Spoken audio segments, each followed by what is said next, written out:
जसिंदी, आपके अपने शो, आपके अपने चैनल लैथ्रोप बे एरिया कैलिफोर्निया से मंजू वालिया, आपकी होस्ट, आपकी दोस्त, आपका स्वागत करती है आपके अपने शो एक मुलाकात पे। जैसा कि आपको पता है कि आज धनतेरस है, दिवाली आ रही है और दिवाली से 2 दिन पहले धनतेरस होती है। आप सबको हमारे पूरे स्टाफ जसिंदी के चैनल की तरफ से धनतेरस की बहुत बहुत मुबारकबाद। और जो भी आपको ख़रीदना है खरीदिए, हम भी खरीदेंगे, आप भी खरीदिए। सुना है कि धनतेरस के दिन पहले लोग सोना खरीदते थे, फिर चांदी खरीदना शुरू हुआ। अब जिस हिसाब से खरीदते हैं, जिस हिसाब से इनका बजट होता है, कोई बर्तन खरीद लेता है। तो बचपन से हम ये देखते आ रहे हैं और हम भी खरीदेंगे और आप भी खरीदिए। धनतेरस का ये त्यौहार बहुत प्राचीन है और इसके लिए बस हम यही कहेंगे कि धनतेरस का ये प्यारा त्यौहार आपके जीवन में लाए खुशियों की बहार। माता रानी विराजे आपके द्वार और हर कामना हो आपकी पूरी, आपके परिवार। आज हम एक ऐसी लड़की, यंग गर्ल से इंट्रोड्यूस करवाएंगे आपको, जैसा कि हम करवाते हैं, जो कि एक बिहेवियर थेरेपिस्ट हैं। हम जब छोटे छोटे थे तो हमें तो पता ही नहीं था कि ये बिहेवियर थेरेपिस्ट क्या होता है और आर्टिज़म क्या होता है, ये क्यों और कैसे बढ़ रहा है। चलिए आपको मिलवाते हैं और बात करते हैं बच्चों के ऑटिज़म पर, जिनको देखकर हमारा दिल भी दहल जाता है और उनके साथ समय बिताने के लिए दिल करता है। और काफ़ी वॉलंटियर हैं, काफ़ी ऑर्गेनाइजेशन हैं जो इन बच्चों को आगे लेके आ रही हैं और कहती हैं कि इनको आप सामान्य बच्चों की तरह ट्रीट कीजिए। तो चलिए मिलाते हैं हम आपको करीना शर्मा जी से।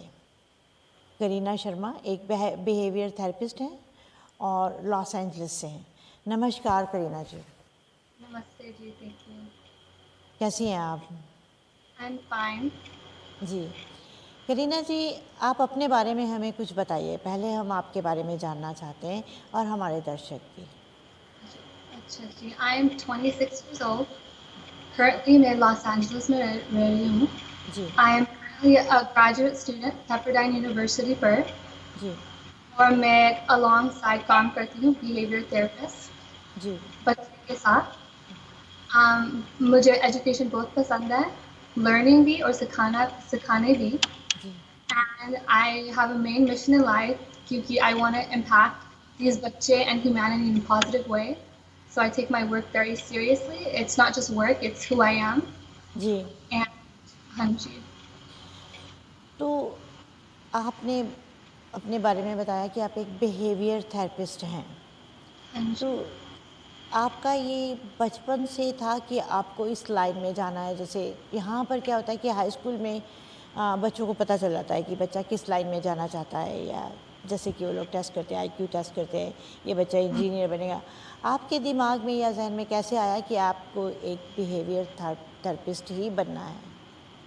I think मेरी मम्मी जो है वो सोशल वर्कर है, जी वो थेरेपी करती है अंडर प्रिविलेज यूथ के साथ। जी सो बचपन से I would hear stories, mummy बताती थी ये लड़की की स्टोरी ये ऐसी है, ऑर्फन्स के साथ बहुत बहुत sad stories मैंने सुना था. So I developed a compassion that I want to get into this field too, and I always wanted to be like my mom. So I think that gave me a sense of direction. और मेरे interest जो है पढ़ाई में psychology, sociology, biology, तो जी मैंने human development study किया. जी। So it led me to this field. ये बिहेवियर थेरेपिस्ट होते क्या हैं? ये क्या So इनके काम so हैं? हम क्या करते हैं, हम बच्चे को अडेप्टिव स्किल्स सिखाते हैं जी education, family and social roles के लिए. जी So हमारा मेन ऑब्जेक्टिव है to have our clients live as independently as possible. हम tools देना चाहते हैं so our clients can be as successful as they ji can without therapy. जी। तो ये जो बच्चे जो आर्टिज़म, ये आर्टिज़म क्या है? हाँ जी, सो ऑटिज्म की पूरा नाम है ऑटिज्म स्पेक्ट्रम डिसऑर्डर। जी सो स्पेक्ट्रम डिसऑर्डर कहते हैं क्योंकि there's a range. You can be very high functioning and very low functioning. एक saying है हमारे field में, if you met one child with autism, that is it. You met one child. मतलब सब अलग अलग है. जी कोई one staple नहीं है. बस एक child autism like you met, and that's you met all children. There are so many different variations. It affects everyone in such a different way. Ji So it's very important to take an individualized approach. जी। तो ये जो बच्चा है ये born होता है autism के साथ, इनके माँ बाप को कैसे पता चलता है कि ये बच्चा जो है थोड़ा डिफरेंट है दूसरे बच्चों से? Hanji. I think that they say that you can start seeing signs ji dichata hai from 18 months earliest to 2 years. दो साल you can get a diagnosis. Average diagnosis जो है 5 साल के लिए it is. The kids get diagnosed and parents can tell कि they have poor eye coordination, eye contact नहीं करते, verbal communication नहीं करते, बोलते नहीं, you know, they're not meeting the milestones that you're supposed to meet compared to a normally typically developing child. So कभी कभी repetitive behaviors दिख जाता है, बस मेरे client है, बस एक ही कपड़ा पहनना, एक ही गाना सुनना, एक ही खाना खाना, बस ऐसी repetitiveness, sameness, insistence on sameness. Ji They have very common, and another very common thing we see in our clients are deficits in social communication. मतलब वो play में engage नहीं करते, जैसे हम normal बच्चे play very easily, naturally आ जाता है, ये जी बच्चे play नहीं करते, they lack that ability. जी। तो आपका कहने का मतलब है कि 18 महीने से 2 साल के बीच में माँ बाप को बच्चा पता चलता है कि ये बच्चा थोड़ा डिफरेंट है। हाँ जी, साइंस मैंने सुना बहुत सारे पेरेंट्स को साइंस दिख जाता है। जी जी। तो उससे पहले या माँ के पेट में बच्चे का पता चलता है कि ये एबनॉर्मल है, ना I don't एबनॉर्मल भिन्न है, डिफरेंट है? हाँ जी, I don't think that पता चल सकता क्योंकि they don't have tests to see if a child has autism. जैसे different other disorders आपको पता चल सकता है, जी पर for autism no. Autism no. जी ओके। जैसा कि आप देख रहे हैं हम जुड़े हुए हैं करीना शर्मा जी से, जो कि एक बिहेवियर थेरेपिस्ट हैं और आर्टिज्म के बच्चों के ऊपर काम कर रही हैं। और इनसे बात करते हैं हम और मिलते हैं एक छोटे से ब्रेक के बाद। ब्रेक के बाद फिर आपका स्वागत है। जैसा कि आप देख रहे हैं कि हम एक यंग गर्ल करीना शर्मा जी से जुड़े हुए हैं लॉस एंजल्स से और उनसे बात कर रहे हैं। कौन है जिसमें कमी नहीं, कौन है जिसमें कमी नहीं, आसमां के पास भी तो जमी नहीं। आप हमें ये बताइए कि ये आर्टिज्म के बारे में कुछ बताइए आप हमें। हाँ जी, I will say what it feels like to have autism from the child's perspective. जो मैंने देखा, जी a lot of these बच्चे are very loving, they're very sweet, they just learn differently. हम neurodiversity बोलते हैं. They are hypersensitive to sounds. Ji They like routine. If something routine में बदल जाता है, it upsets them a lot. They are hypersensitive to touch. So touch इतना पसंद नहीं होता. They are hypersensitive to light. And कभी-कभी they take language literally. So it's to keep these things in mind जब तुम बच्चे के साथ काम कर रहे हो, because I feel every child has autonomy, the right to live the way they want to. हम ऐसे नहीं बोल रहे तुम independent मत हो, तुम बस एक ही अच्छा तरीका है जीने का, आप ऐसे करो, हम ये नहीं कहते। हम इंडिविजुअलिटी परस्यू करते हैं, पर हम ये चैलेंजिंग बिहेवियर्स को लेस करते हैं। तो हमारे थेरेपी में हम फोकस करते हैं रीइंफोर्समेंट पर, पनिशमेंट पर नहीं, क्योंकि पनिशमेंट जो है हम कहते हैं पनिशमेंट बच्चे को सिखाता कुछ नहीं है, बस बच्चे को बोलता आप पनिश हो, ये मत करना, और बच्चे को नहीं सिखा रहे, ओके चलो मैं ये मत करूँ, फिर क्या करूँ मैं? सो हम फोकस करते हैं रीइंफोर्समेंट पर। सो हम बैड बिहेवियर करते हैं टू अप्रोप्रिएट बिहेवियर, रीइंफोर्समेंट पर। So we focus on the positives. और ये आपका प्रोग्राम क्या है? आप अपने प्रोग्राम के बारे में कुछ बताएंगे हमें? हाँ जी, मैं अभी बिहेवियरल साइकोलॉजी पढ़ रही हूँ, जी एम्फेसिस ABA पर। सो ABA होता है अप्लाइड बिहेवियर एनालिसिस। जी हमारा प्रोग्राम फाउंडर जो है द इज BF स्किनर, बहुत फेमस साइकोलॉजिस्ट था और बिहेवियर्स था। उसने थियरी किया ऑपरेंट कंडीशनिंग पर। सो ये ऑपरेंट कंडीशनिंग थियरी जो है बोलता है behaviour is dependent on reinforcement और पनिशमेंट। मतलब हमारा बिहेवियर जो हम करते हैं, इफ लोग आपको कहते हैं अच्छे हैं, it's more likely you will do the behaviour. If लोग कहते ये अच्छा नहीं है, most likely you will decrease the behaviour. So ये अंडरलाइनिंग थियरी के साथ हमारा behavioral psychology field is founded on. And this program has a more practical approach because it's teaching us to be board certified behavior analysts. So we can learn what we're learning, we're applying in the field. So बहुत सारे मेरे peers मेरे जैसे काम करते हैं और पढ़ाई भी करते हैं, जो हम learn कर रहे हैं वो apply कर सकते हैं field में। तो अभी आपने जैसे बोला कि आप पढ़ भी रहे हैं और आप काम भी करते हैं, जॉब भी कर रहे हैं, तो कैसे मैनेज करते हैं आप दोनों चीज़ें? मुश्किल है ज़्यादा, पर मैनेज कर रही हूँ। आई थिंक ऑर्गेनाइजेशन बहुत इंपॉर्टेंट होता है। इफ आप टाइम सेट असाइड करो पढ़ाई के लिए, करो, ऐसे प्रोक्रास्टिनेशन मत करना, करो पढ़ाई, और जब आपको काम पर जाना जाओ। यू नो ऑर्गेनाइजेशन इज की। And I support is also की। मेरे पेरेंट्स मुझे बहुत सपोर्ट करते हैं, मेरे क्लासमेट भी बहुत सपोर्ट करते हैं, हमारे प्रोग्राम डायरेक्टर स्कूल के भी बहुत सपोर्ट आता है। हमारे प्रोग्राम डायरेक्टर अजीज़ल दादवा पंजाबी लड़की है और वो बहुत ही अच्छी है। मुझे बोलती है आपको कुछ हेल्प चाहिए ईमेल करो, मत हेजिटेट करो, we're here for you. So both I think it really helps you. Peer support भी बहुत अच्छे, कितने अच्छे स्टूडेंट्स मैंने मिला। मेरी एक बेस्ट फ्रेंड भी मिली in the programme, so that's great. आप बहुत अच्छी हिंदी बोलती हैं, सरप्राइज है। थैंक यू जी आपके पेरेंट्स को जिन्होंने आपको हिंदी सिखाई, नहीं तो born and brought up in Los Angeles बच्चे बोलते नहीं हैं। आप मुझे ये बताइए कि ये जब माँ बाप को पता चलता है कि इनका बच्चा जो है थोड़ा डिफरेंट है, तो नेचुरली वो डॉक्टर के पास आते हैं। इसका कोई इलाज या कोई ट्रीटमेंट है? क्योर तो नहीं है, पर ट्रीटमेंट्स हैं। और 4 जो कॉमन ट्रीटमेंट्स हैं, एक बिहेवियर कम्युनिकेशन अप्रोच है, जैसे बिहेवियर थेरेपी में करती हूँ, स्पीच थेरेपी, ऑक्यूपेशनल थेरेपी। एक दूसरा थेरेपी है डाइटरी थेरेपी। कभी पेरेंट्स डाइट रिस्ट्रिक्ट करते हैं, न्यूट्रिएंट्स ऐड करते हैं, ऐसे करते हैं।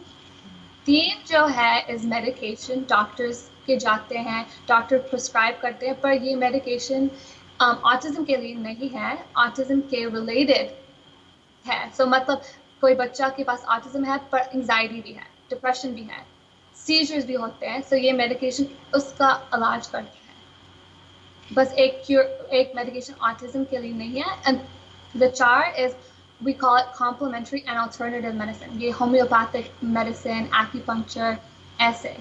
So those are the 4 most common treatments. तो आपका कहने का मतलब है कि इनका कोई ट्रीटमेंट नहीं है, पर इनको आप कोई नेचुरोपैथी का कोई ऐसा जैसे घरेलू नुस्खे होते हैं या जैसे कुछ कि इसका कुछ असर होता है कि नहीं? हमारे फील्ड में हम साइंस बेस्ड अप्रोच करते हैं, सो मैं बस साइंस अप्रोच के लिए एडवोकेट कर सकती हूँ। पर मैं हर पेरेंट्स को बोलती हूँ, इफ आपने ट्राई करना है, कोई हार्म नहीं है, पर प्लीज़ रिसर्च करो, क्योंकि कभी कभी मैंने देखा they are very harmful treatments. जैसे एक ट्रीटमेंट है मैंने पढ़ा, ब्लीच थेरेपी, और ये मिसकंसेप्शन पेरेंट्स को है हमारे बच्चे को ऑटिज्म है क्योंकि पैरासाइट्स बॉडी में रहते हैं। सो ये कहते हैं, ये सोच है हम ब्लीच थेरेपी करें and so all the parasites can be killed. हमको पता ही है ऑटिज्म न्यूरोलॉजिकल डिसऑर्डर है, So आप bleach बच्चे के body में पाओ is very dangerous and very scary. It's very unethical. So I think parents might think हम बच्चे को इलाज कर रहे हैं, but please go with science. Please ask your doctor before doing anything. ये जो आर्टिज़म में एक्सट्रीम भी होता है कि सिर्फ थोड़ा सा होता है, तो जैसे किसी बिहेवियर थेरेपी से, आप जैसे स्पीच थेरेपी से आप बोलते हैं कि वो ठीक भी हो सकता है? बहुत improvement हो सकता है.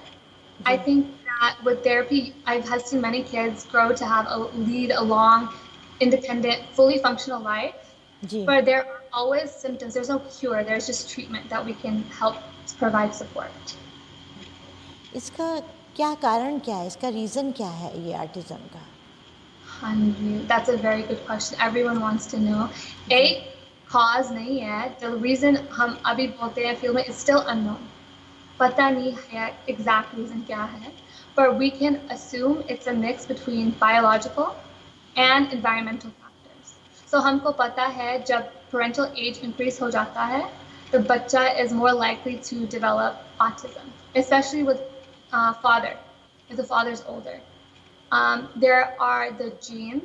They say that sometimes you can be a carrier of the gene, but you don't even know it, and it gets passed down. So family, if you have in your family, it's more like sibling has, you're more likely to get it too. There's a higher percentage. और हम ये भी कहते हैं environmental context हो सकता है. So maternal lifestyle देखते हैं pregnancy में, chemicals क्या, exposures क्या है. और ये prenatal period जो है जब माँ के womb में है is very important to keep healthy and away from chemicals. So हम assume करते हैं it's a mix between both of those. But exact cause अभी भी we don't know. तो आपका कहने का मतलब कि इन्वायरमेंटल, अभी आपने कहा, तो इन्वायरमेंट भी इफ़ेक्ट करती है प्रेग्नेंट माम को? कर सकती है. जैसे if for example if a mother is drinking alcohol, we have research that shows it leads to alcohol syndrome for the child, fetal alcohol syndrome. So it affects. So जो mother करती है affects the baby. Affectable to the kid. हाँ जी. So कभी-कभी they've done studies that a mother took a certain medication and the baby is born with birth defects. So फिर CDC करते हैं और सब बोलते हैं okay, this is banned for mothers. Do not take this while pregnant. आपको पता ही होगा जब वो disclaimer करते हैं if you're pregnant, don't take this.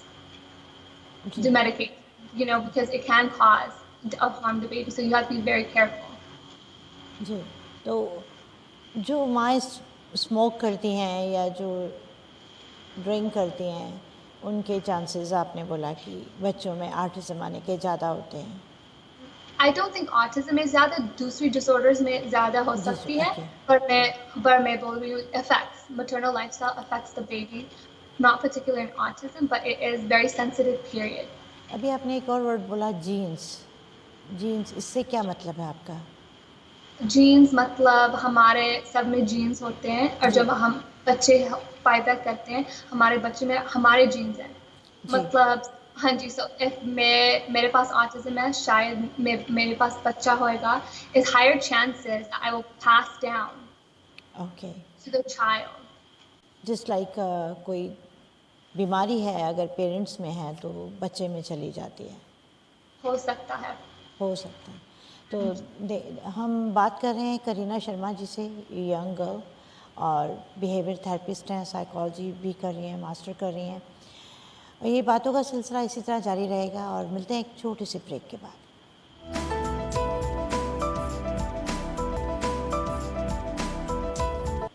Break के बाद आपका स्वागत है. जैसा कि आपको पता है कि हम जुड़े हुए हैं करीना शर्मा जी से, जो कि एक बिहेवियर थेरेपिस्ट हैं, और ऑटिज़म के बच्चों के बारे में हम बात कर रहे हैं.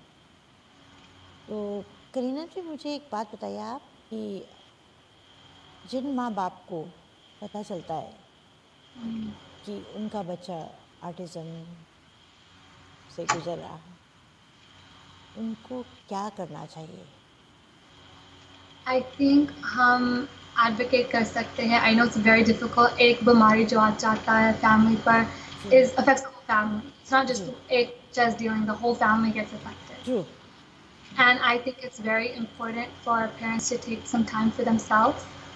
क्योंकि मैंने बहुत माँ उनके साथ रोई भी, जब वो दिल की बात मुझे बताते हैं, लाइक हमारे बच्चा क्या क्या फ्यूचर होएगा, जी उसको ये इंडिपेंडेंट जी सकता है, एंड हम अश्योरेंस देते हैं कंसिस्टेंसी के साथ जी सकता है। ये सपोर्ट बहुत ही इंपॉर्टेंट हो जाता है पेरेंट्स के लिए।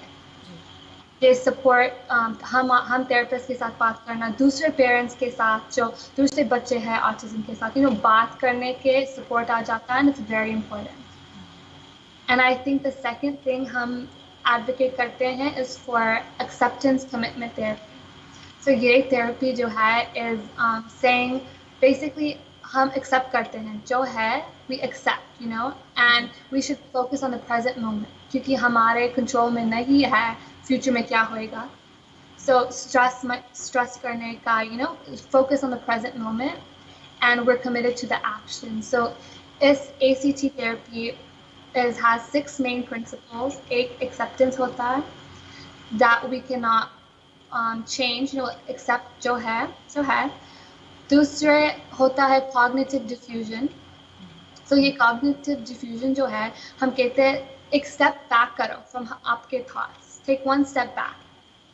फिर कहते हैं देखो सेल्फ एज अ कॉन्टेक्स्ट। सो हम देखते हैं seeing oneself as both holding space with thoughts and experience and connected to a person's history, thoughts and emotions. फिर 4 जो कहते हैं is contact with the present moment. हम यहाँ हैं अभी and now, focus on this. फिर 5 कहते हैं values. Let's identify what matters the most, that your family is together, everyone is alive, everyone is happy, everyone is together. So ये बहुत important है to identify what matters in life overall. And 6, acting, जो actions आप करते हो, to act in a way that is connected with your value and to connect with your whole family. Because like I said, एक बीमारी आ जाता है, affects the whole family. You cannot just say हमारा बच्चा autistic है बस. No, पूरा family is involved in the therapeutic process. Siblings get involved. सब research करते हैं, मैंने देखा सब siblings we want to participate in therapy. It's a family. इसके बारे में एक बहुत बड़ी कंट्रोवर्सी है जो कि ये यहाँ पर अमेरिका में कि ये जो इंजेक्शंस हैं, मैंने कई लोगों से सुना है और देखा है कि वो बोलते हैं कि हमारा बच्चा बिल्कुल नॉर्मल पैदा हुआ था, उसको कोई प्रॉब्लम नहीं थी, जैसे ही उसको इंजेक्शन लगाया और उसके बाद वो बच्चे में ऑटिज्म आ गया। इसके बारे में आप कुछ कहना चाहेंगे? हाँ जी, ये बहुत ही बड़ी कंट्रोवर्सी है हमारे फील्ड में, मैंने भी सुना। पर जब हम साइंस पर देखते हैं, ये साइंस बोलता है नहीं, कोई vaccination is not linked to autism, ये बस थियरीज है। So a lot of studies have tried to find link. Researchers have tried to find link between vaccination and autism, but सारे have come up empty-handed.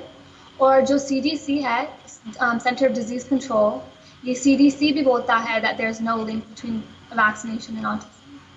So I think ये controversy कहाँ से आया था?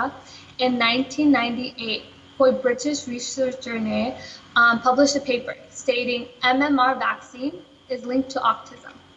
Publish किया journal पर फिर journal ने retract किया.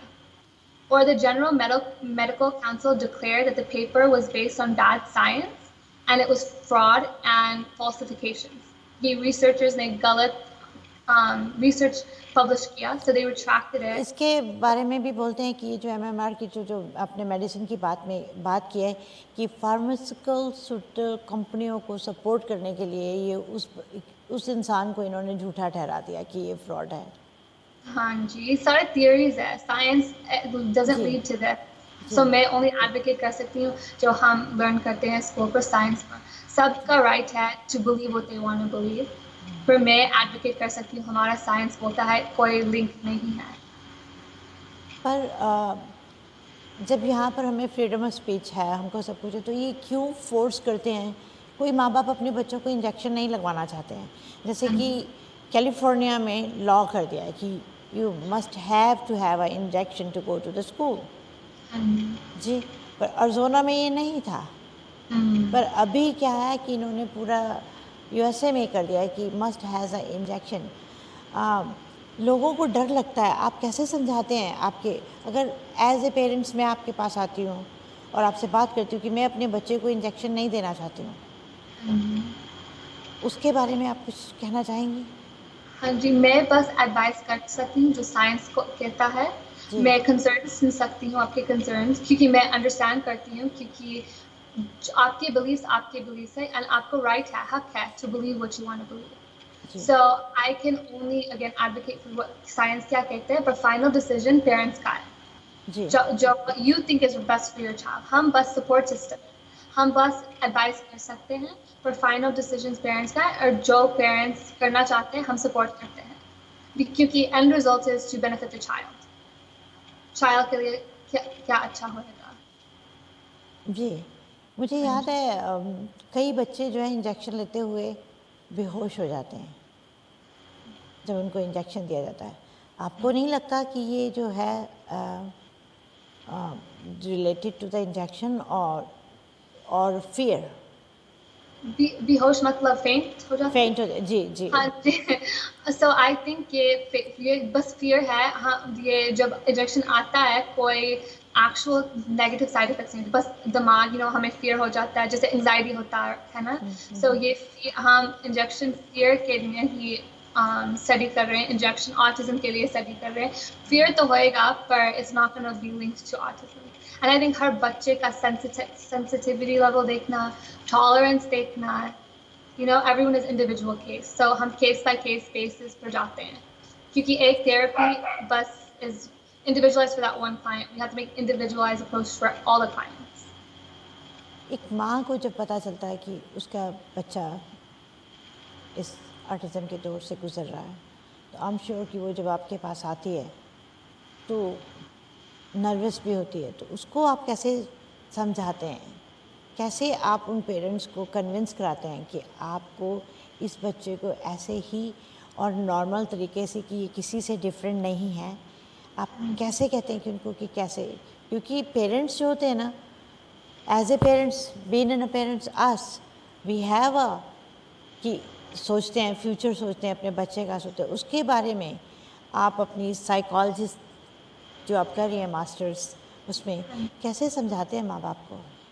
हाँ जी, पहले मैं बोलती हूँ, हाँ जी, आई अंडरस्टैंड. सब पेरेंट्स को हो जाता है, क्योंकि मैंने बहुत रिच पेरेंट्स के साथ काम किया, बहुत अंडर प्रिविलेज पेरेंट्स के साथ काम किया, और सब पेरेंट्स का एक ही फिक्र, हमारा बच्चे को क्या होएगा. जी So I understand everything. So पहले हम बोलते हैं हम understand कर सकते हैं, and we are here to offer you support. Ji Second हम बोलते हैं is there are therapies available that can improve and the quality of life, quality of functioning. So आप हिम्मत रखो. और फिर मैं personally I like to say is ये याद रखना, सारे humans, सारे इंसान are capable of learning. Some might take longer to learn, some might need more effort, some might need more support, but some are capable to learn. And हमारा job is to support and foster that learning and to create an inclusive environment where everyone feels welcome. आपकी जब से आप ये as a behaviour therapist, और आप कितने बच्चों को आप देख चुकी हैं, कितने पेरेंट्स को आप मिल चुकी हैं, और कौन सा ऐसा किस्सा है या जो कोई रियल स्टोरी है जो आपके दिल को छू गई हो, हमारे दर्शकों के साथ शेयर करना चाहेंगे? I've only been working in this field for 2 years. I've worked with around 8 to 10 clients. So I'm still in the field, क्योंकि हम जब एक client मिलता, we like to stay with that client for a long time. ऐसा नहीं है बस new client नहीं लेना. We want to have the stability. जब बच्चे get attached, you have a care, a bonding period. So you want to repetitively see the child over and over. I think जब आप होते हो क्या दिल पे छूता है. मेरे एक बच्चा client था, 5 साल का था. उसके पास genetic X syndrome था, और genetic X syndrome के साथ उसके पास autism भी था. And मम्मी मेरे साथ बहुत रोई थी, मेरा बच्चा को क्या होएगा। मैं नहीं चाहती मेरे बच्चे स्कूल पर बुली होता है, और बुलिंग भी होने लग गया बच्चे को, जी एंड अब मेरी मम्मी बहुत रोई थी कि हम बच्चे को जाते, ओके स्कूल में अच्छा टाइम हो, बच्चा हिम्मत करता है, मैं स्कूल जाऊंगा, अच्छा दिन होएगा, और फिर जब वो वापस आता है और आई डोंट नो बुलिंग होता है बच्चे को, और फिर वापस घर आता है और रोता है, किसी बच्चे ने मुझे ये किया वो क्या, लगता है दिल पर, जी it really makes you feel bad. और जब you see it first hand कितना like हिम्मत he went to school with, and then school पर bullying होता है, then he feels sad, and then हम deal करते हैं aggressive behaviors के साथ, फिर गुस्सा आता है बच्चे को, these emotions we deal with. So seeing that whole process of the happiness, excitement, going to school, and then having a bad experience and coming home and just being really sad, it really hurts me, and I'm a total advocate against bullying. It really affects. जैसा कि आप देख रहे हैं हम जुड़े हुए हैं करीना शर्मा से लॉस एंजलिस से, और आपसे लेते हैं एक छोटा सा ब्रेक, और ये बातों का सिलसिला इसी तरह जारी रहेगा। मिलते हैं एक छोटे से ब्रेक के बाद।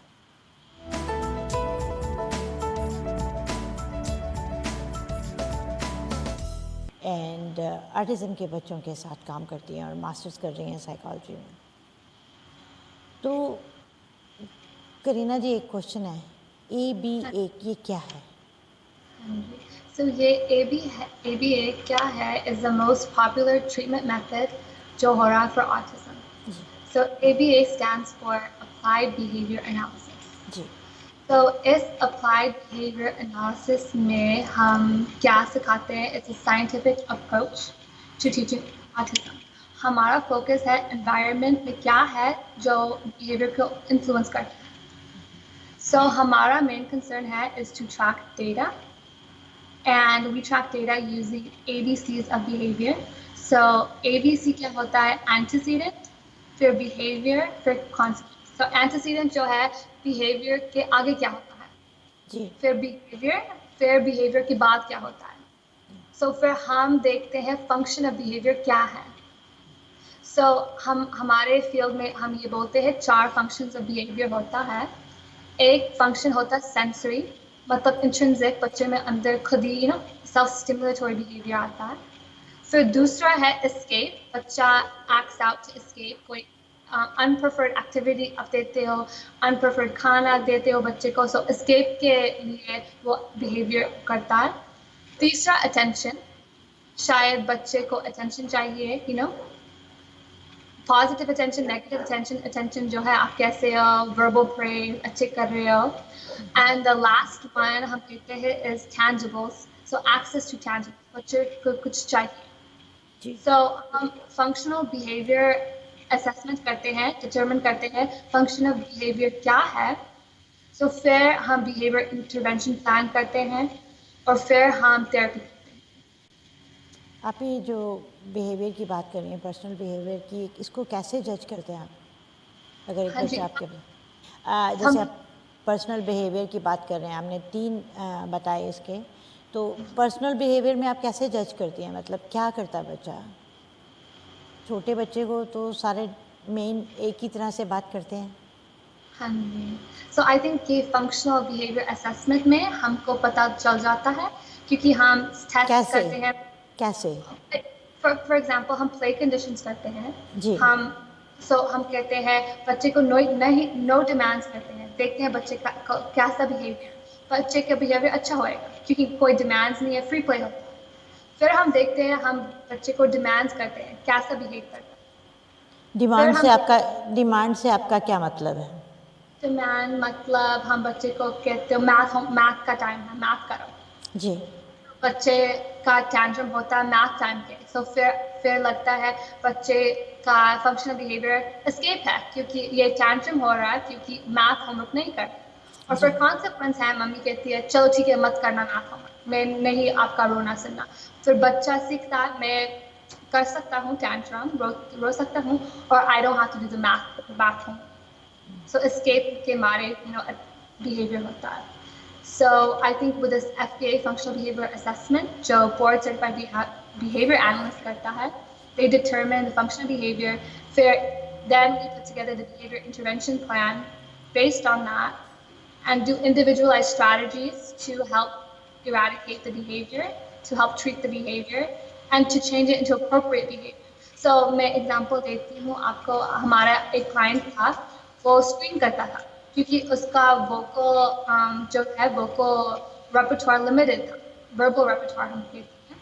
सो हमने एक picture exchange communication system integrate किया. सो ये पिक्चर एक्सचेंज कम्युनिकेशन सिस्टम के साथ बच्चा के पिक्चर पॉइंट कर सकता है, मुझे पानी चाहिए, क्योंकि वर्बल नहीं है पर पॉइंट कर सकता है, मुझे पानी चाहिए, मुझे ये टॉय चाहिए. सो फिर हमने डिक्रीज नोटिस किया बिहेवियर पर. अब स्क्रीमिंग की कोई ज़रूरत नहीं है क्योंकि मुझे पानी मिल रहा है, मुझे ये मिल रहा है, मुझे स्क्रीमिंग नहीं करना. So it's reducing the function of the behaviour that we want to reduce, targeted behaviour. आप इनके माँ बाप को कोई मैसेज या कोई टिप्स देना चाहते हैं कि अगर आपका बच्चे में ऑटिज़म है, उनको पता चल गया है, तो as a behaviour therapist, as a psychologist आप माँ बाप को कुछ टिप्स देना चाहेंगे? हाँ जी, I would say it's okay to talk about it. I know हमारे इंडियन कम्युनिटी में सोशल स्टिग्मा होता है, पेरेंट्स डरते हैं, लोग क्या कहेंगे, मेरे चाइल्ड में ऑटिज्म है, बीमारी है, and ये stigma, should not have that. It's okay to talk about it. It's okay to advocate it. For a lot of kids with autism have 40%, about 40% of autism have average to above intelligence. So ऐसा नहीं है autism है मेरा बच्चे को मारे, ऐसा बिल्कुल नहीं है. आप सपोर्ट दे दो बच्चे को, let him grow, let him foster, get the support, talk to other parents. You don't have to go through this alone. I know alone होता है, it's scary क्योंकि आप किसी के साथ बात नहीं करते. I don't want to talk about it. It's a personal matter. घर की बात, So I feel like talking about it is very important. And I would like to say, do your research. There's a lot of websites out there, a lot of information out there जो advice देता है. ये strategies आप खुद ही implement कर सकते हो. ये teaching strategies in your lesson plans and everything like that. Research करो, books पढ़ो. There's so much free information available. ये इनके लिए कोई हेल्पलाइन है जो पेरेंट्स को सपोर्ट करे? I think that you would have to do your research according to where you're living, but I'm sure there are. तो आपके पास जब पेरेंट्स आते हैं और आप उनको भी बोलते हैं कि भाई इसको बिल्कुल ऐसा ही ट्रीट करें जैसे ये नॉर्मल है, most difficult kid in your life जो आपके प्रोफेशन में अभी तक आया है, जिसको देखकर दिल भी दहल जाता है, ऐसा कुछ किस्सा आप शेयर करना चाहेंगे? हाँ जी, मेरा मोस्ट डिफिकल्ट क्लाइंट जो थी 23 की थी और वो व्हीलचेयर में थी. उसके पास ऑटिज्म भी था पर cerebral palsy भी and non-verbal थी, बहुत behaviors थी उसकी, पर फिर भी अंदर she wanted to learn. हम डिमांड करते थे, फॉलो करते थे. सो हम उसके साथ tantrums भी गुजारे, सब कुछ गुजारे. मेरे बाल को करती थी, पर मेरे कपड़े भी करती थी. चलो ठीक है, I go through it again, let the child go through the steps until we can teach. आपको ये मिल सकता है जो आप communicate, क्योंकि आपको ये understand होना सबको, क्योंकि a lot of them cannot speak. जब communication नहीं है, इसलिए behaviors आते हैं. क्योंकि imagine how you would feel if you're trying to communicate something, आपको कुछ कहना है पर कह नहीं सकते. You cannot have that ability, so frustration naturally at child. कोई ऐसी मेडिसिन है इनको काम डाउन करने के लिए कि जैसा आपने ट्रीटमेंट की बात करते हैं हम बच्चों को, ये जैसे कई बच्चे को हम सोचते हैं कि इनको एंग्जाइटी, तो ऐसा कोई मेडिसिन इनके लिए है? I think for hyperactivity, for anxiety, there are medications, but you would have to consult your physician. I am not a physician, so मुझे नहीं पता क्या ये medication. Ji. But I'm sure there is something. तो अगर ऐसा main most popular treatment for autism क्या कहेंगे आप? आप दोबारा से बोल सकते हैं? Most popular method for treatment ये ABA applied behavior analysis है. जो पेरेंट्स करते हैं, स्पीच थेरेपी भी करते हैं, स्पीच इम्पेडिमेंट्स के लिए is the most popular current method and it's effective. Research show कर रहा है इफेक्टिव है। सो जी। इंश्योरेंस भी ऑथराइज करते हैं यहाँ अमेरिका पर। Lot of insurance cover ABA therapy. Autism के डिफरेंट डिफरेंट स्टाइल्स हैं, मतलब कुछ डिफरेंट तरह के कुछ प्रॉब्लम्स हैं आर्टिज़म में। हाँ एक तो स्पीच थेरेपी होगी, या कोई बच्चा सुन नहीं सकता, या कोई बच्चा बोल नहीं सकता, ऐसा भी कुछ है?